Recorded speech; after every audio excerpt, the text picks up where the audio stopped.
Merci, Monsieur le maire. Il y a 3 ans, en 2015, tous ici, nous avons voté le plan vélo que vous nous soumettiez avec une belle unanimité. Une belle unanimité pour que la circulation cycliste, dite douce, occupe plus de place dans les circulations parisiennes.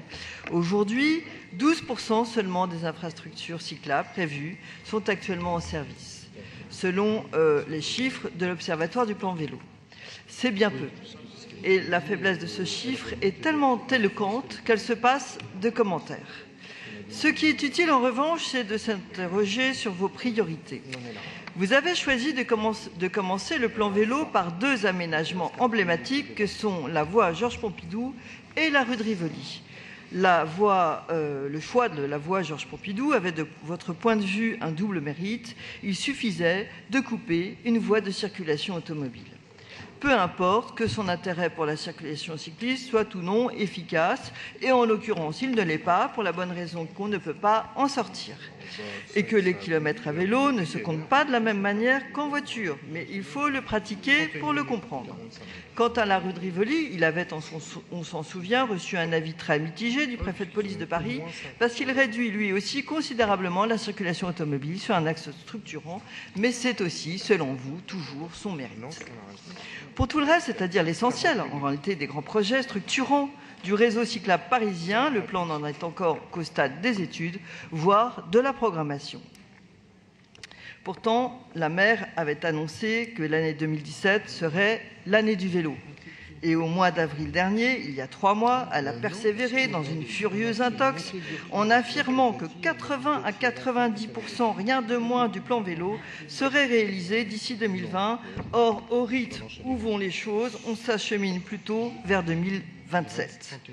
Mais le pire, c'est que selon l'Observatoire du plan vélo, seulement que 30% de ces 12% qui sont réalisés seraient satisfaisants. Alors soyons clairs, nous sommes bien conscients qu'il n'est pas facile de faire des autoroutes à vélo dans Paris. En revanche, il est bien entendu parfaitement possible de créer des conditions de circulation apaisées et sécurisées. Mais sûrement faudrait-il davantage de pragmatisme, de bon sens et donc de pratique pour parvenir à des cheminements cohérents et sans fracture. Un exemple. J'ai souvent ici parlé du franchissement de certaines places. Prenons la Concorde. On m'a répondu « Attendons le plan de rénovation des places », puis « Attendons le plan vélo ». Mais pour la Concorde, en attendant mieux, un simple coup de peinture suffirait pour créer un couloir à vélo qui ferait le tour de la place. Pourquoi avoir attendu ? En fait, si les choix d'investissement qui ont été faits ne sont pas les bons, c'est parce que vos priorités ne sont pas tant une circulation cycliste structurante et cohérente que l'empêchement de la circulation automobile. Mais l'un ne découle pas nécessairement de l'autre. En réalité, qu'attendent les cyclistes ? Ce qu'ils attendent, c'est très simple. C'est d'être encouragés et non instrumentalisés comme des armes de guerre à la circulation automobile. Ce qu'ils attendent, c'est d'être sécurisés. Et ils le méritent bien parce qu'ils sont fragiles, mais aussi ils sont vertueux. Ils sont vertueux parce qu'ils n'occupent qu'une place très minime sur la chaussée publique. Ils sont vertueux parce qu'ils ne polluent pas. Et en plus, ils sont vertueux parce que la pratique régulière du vélo, c'est très bon pour la santé. D'ailleurs, je remarque, et je m'en félicite, que le goût du vélo, auquel Vélib, il faut le dire, avait largement contribué, a beaucoup progressé. Et la mise en service du vélo électrique permet encore d'élargir l'offre et de stimuler son usage régulier. Alors, que proposez-vous à ces cyclistes ? Des ruptures de circuit, des traversées de carrefours et de places effrayantes, des aménagements qui manquent de suivi, des chaussées défoncées et dangereuses, des nids de poules effrayants.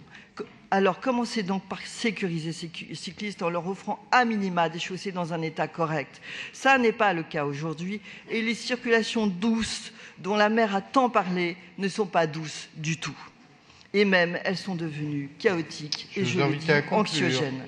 Je conclus, la cycliste quotidienne que je suis peut le dire. Ma pratique du vélo, malheureusement, n'a pas été apaisée.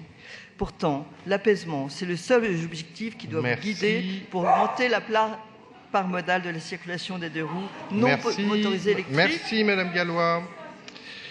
Je termine. Non, écoutez, il y a eu 20 minutes pour votre groupe, on est déjà sur plus de 3 heures de débat, vous avez dépassé le temps de parole de votre groupe. Et qu'on Merci. formule le souhait que des progrès soient faits. Merci Madame Gallois. Parce que le rêve... Vraiment, vous vous on en débrouillez rêve. avec vos collègues. Je vous remercie. Merci.